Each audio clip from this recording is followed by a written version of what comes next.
I'm delighted to welcome you to this virtual Climate Active event. My name is Christopher Stevens. I am the independent chairman of the Committee for Sarasin's Climate Active Endowments Fund. I was appointed as a person with experience both of pension fund trusteeship and a former chairman of a substantial charitable foundation. The role of this committee is to represent the interests of investors, to monitor the progress of the fund and to hold Sarasin to account. We're looking for two vital ingredients. First, the investment returns that meet and exceed investors' expectations, obviously a critical priority.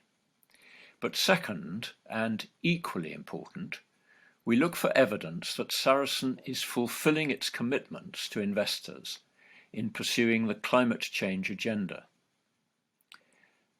My hope is that you will be convinced this morning, as I am, that we're making real progress on both the investments and climate change. In February this year, the fund had its third birthday. During these 3 short years, it has returned capital growth of just over 33%, an average of 11% each year.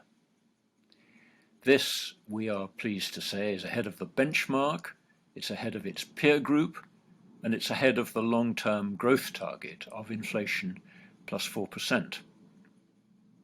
I can confirm also that the fund achieved these returns while actively pushing companies to address climate change. Our committee has worked closely with the Climate Active Advisory Panel, a group of independent experts who work with Sarasin to identify climate change priorities and risks. Professor Cameron Hepburn of the University of Oxford and Heidi Hellman, head of strategy for Centrica, both members of this panel, will speak this morning. I've been lucky enough to attend all their panel meetings since inception, and I have seen just how seriously the Sarasin team takes the advice that they provide. I've been hugely impressed at their knowledge and expertise. Once you have heard them speak, I hope you will be impressed too.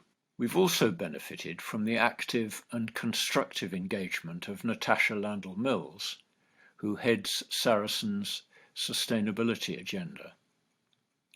With her small team, they have ensured that the companies in which we invest adhere to the global commitments of the Paris Climate Agreement, and they also ensure that each company takes the necessary steps to move towards net zero carbon emissions. The impact and influence of this programme of work has been wholly disproportionate to Sarasin's size as an asset manager.